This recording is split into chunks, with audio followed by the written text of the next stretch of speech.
Sam George is trending because people have pulled back his old videos of him saying that I did not do the SIM registration. No, I didn't do the SIM registration. I will take to the NIA. You don't have a Ghana card? No, I don't. And I've not registered my SIM card. You have not registered? No. And that's why I said I was waiting to see how on the 1st of April my card will be deactivated. Now, Sam George is telling us to do SIM re-registration. And Ghanaians are pulling back old videos of him saying that I will not do the SIM registration. I will take to the NIA. You don't have a Ghana card? No, I don't. And I've not registered my SIM card. You have not registered? No. And that's why I said I was waiting to. I got to give you the bistotos, the intotos, and the extotos of the story. From years ago, when Eslo Usu was the communications minister, I'm giving you the intotos. So I'll go to the mixtotos and extotos.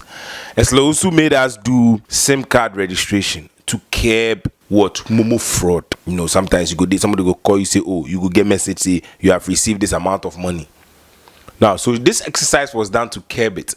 Now, Sam George came to say that what she did, she wasted our times. It didn't do anything. What are we doing with the re-registration? We're not doing a re-registration. We're doing a SIM registration. Okay. You see, you re-register something that was previously registered. But we registered at L. No. You didn't do any. You didn't do any registration. You didn't do any registration. The former minister just wasted everybody's time. Oh, I went through. I'm talking my person. I'm saying, yeah, she wasted your time. Moving forward, Sam George became the Minister of Communications. And he also said that Eslo Usu's time, she didn't do it well. But he has seen the rightful thing. He has seen the way, the truth, and the light.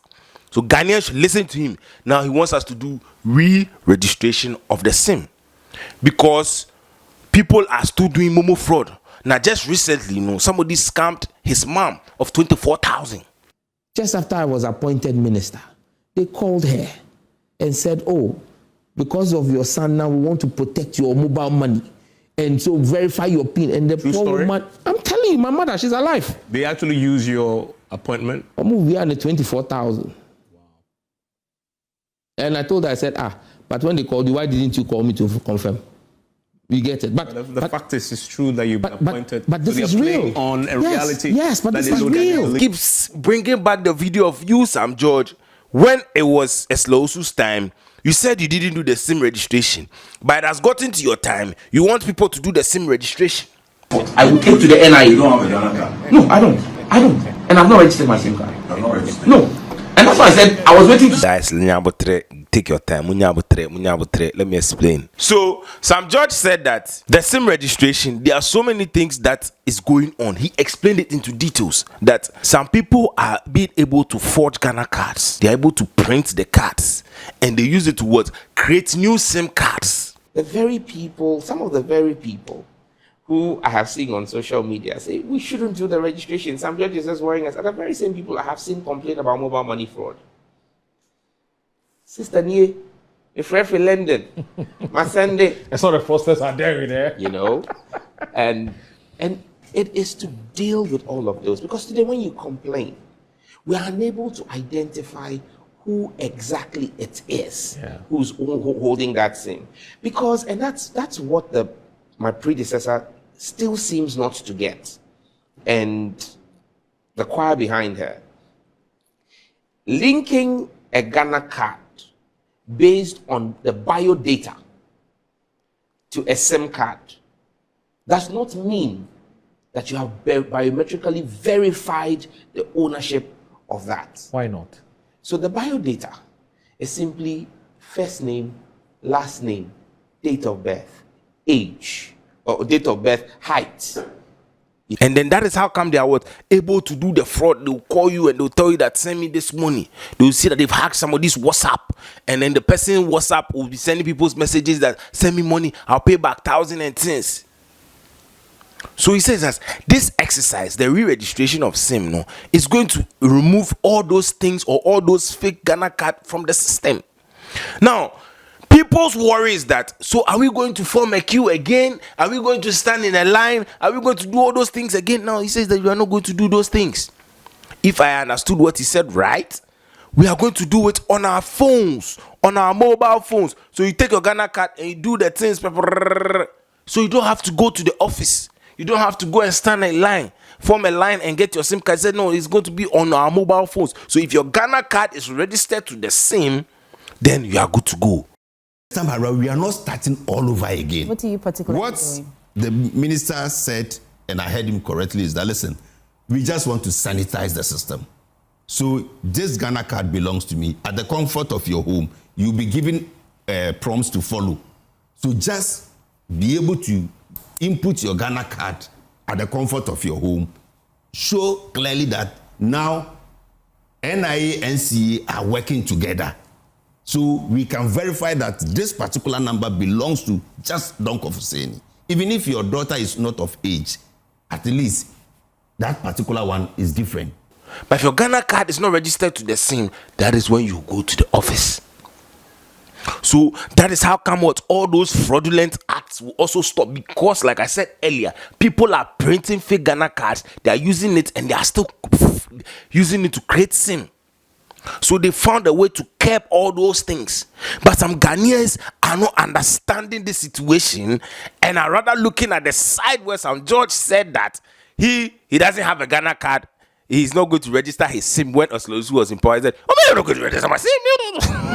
I will take to the NIA. You don't have a Ghana card. No, I don't. And I've not registered my SIM card. Hey, Ghana. No. And that's why I said I was waiting to see how on the 1st of April my card will be deactivated. So guys, don't get this wrong. Do not get this wrong. He said that this time around things are going to be better. So Ghanaians should what? Take their time and follow what he's saying. And this is also going to be abided by the law. So if you don't register your SIM, no, there are consequences that are going to happen. You might lose your SIM or something. I don't know. So if it is a short code, bro, how long will it take for you to do this? Pong, pong, pong, pong, pong. You're free. If truly the Ghana card is in your SIM was registered with your Ghana card and it's in your name, what's your Charlie? And it's simple, but Ghanaians still want to find a funny situation out of a serious situation, something funny out of a serious situation. And you know what it is? This is Ghana. That is how it is. That is how it's done here too. That is how people would ease stress. It is what it is. My name is Kwabena Liquid. This is the Kwabena Liquid Network. We tell you what is trending on social media. This is why Sam George and the recent registration is trending. I've given you the full details and the in-totals and the mixed totals of the story. Subscribe to this channel, turn on the post notifications, so when we post a video, you'll get a notification. I love you guys so much. I'm out. Peace. Now, when we decided to drill down to authenticate those 1.8, we saw several instances. And we showed them the card, 2 of the cards at the meeting at the NCA. All the person needed was to get more. All I need is to get your Ghana card, your real Ghana card, and pick your Ghana card number. That's all I need. I can create 20 more fake cards that the system will accept. Wow. Why? Because when you look at the 2 cards, all that the ESLA system did was, when you entered your Ghana card number, it just confirmed and linked that Ghana card number to the SIM card. But what makes your card authentic and any clone I will do fake is that when I run the biometrics, which are stored against your Ghana card and the number in a biometric test environment, that's the only way I can verify that your card is authentic. Just mere looking at the number on the card cannot verify that that card is authentic. Because again, like I said, I can print multiple cards with the same number, different names, different photos, and that's what we showed to the people. We showed them 2 cards with the same Ghana card number that went through as verified under the ESLA system. The photograph of the gentleman was different. First name and last name were different. Date of birth was different. But the system had passed it. And that's why I cannot take that set of data today and just say I'm migrating it onto a new database. What I'll be doing is migrating the inefficiencies and flaws of the failed system of my predecessor. And that's why we all have to do this afresh. Wow. Because you see, the only thing on your Ghana card that makes it a unique identifier is not the number, it's the biometrics. Right. Either your fingerprint, which was collected by contact, not contactless. And so because it was collected by contact, you would need to verify it by contact. I've seen some techniques say, oh, you can convert the contactless into a digital identity. Look,